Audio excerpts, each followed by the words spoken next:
When you look back at my preliminary task, you can really tell that I was not comfortable with the generic conventions of magazines.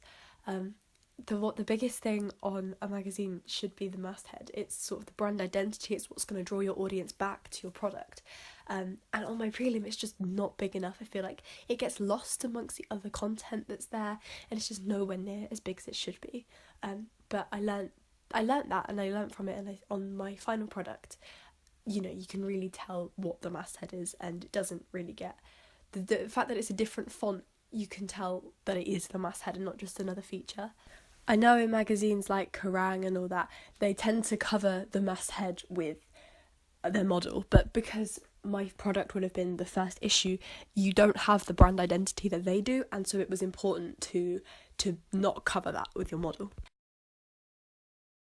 Now on my prelim, the direct mode of address is there, but again, my model's quite small, he gets lost amongst all the other features, and it's just not the focal point. It's not as noticeable as he should be. Again, I learnt from this, and I made my model on my final feature as big as possible, without being the whole page. There's still space around the outside, but he is definitely much more noticeable and definitely the focal point. And when it came to layering content, I feel like I didn't make enough use of the space that I had on my prelim. When you're making a magazine, you need to know that it is okay to layer over your model as long as it's not their face.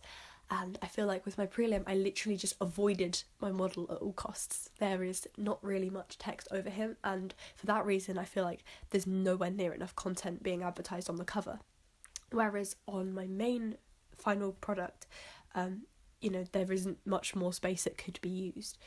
The variety of fonts on my prelim is way too big. When it comes to making a magazine, all the fonts apart from your main feature need to be the same. And I didn't do that. It's all too varied. You can't really tell which is which. There's no real indication as to what the main feature is. So that's not so great. But on my final product, the Here It Is feature is clearly the main feature because it's so much bigger than the rest. It's a different colour, it's a different font, it's totally different, and you can definitely tell that is the main feature of this magazine, and that's going to be the main selling point. And I completely missed that with my prelim. It all kind of is one massive jumble.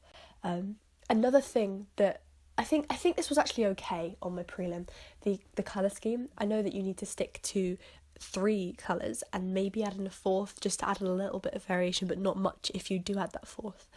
But I feel like with my prelim, the light blue and the dark blue that I used, they are not too dissimilar, so it does all kind of get quite lost, and I feel like I probably should have used a bolder colour if I was going to redo that. But on my final product, I used the colour scheme of black, white, purple, and then with a little bit of an aqua blue. Initially I was just going to use black, white and purple, but because of my model's costume being black and the background being black, there was too much of it and everything sort of got quite lost, and the white and the purple, I couldn't find a balance that looks good enough. So I thought by adding a bold 4th colour is just gonna make it all look so much more realistic and professional and sophisticated, so that's what I settled with. As for the contents pages, I think actually my contents for my prelim is probably stronger than the cover. I stuck with the whole list feature with the headings of what the different features are.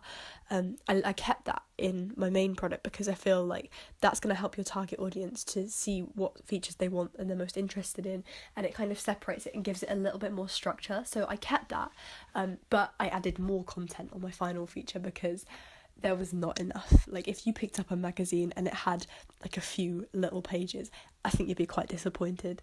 But with the contents on my prelim, there's not enough pictures.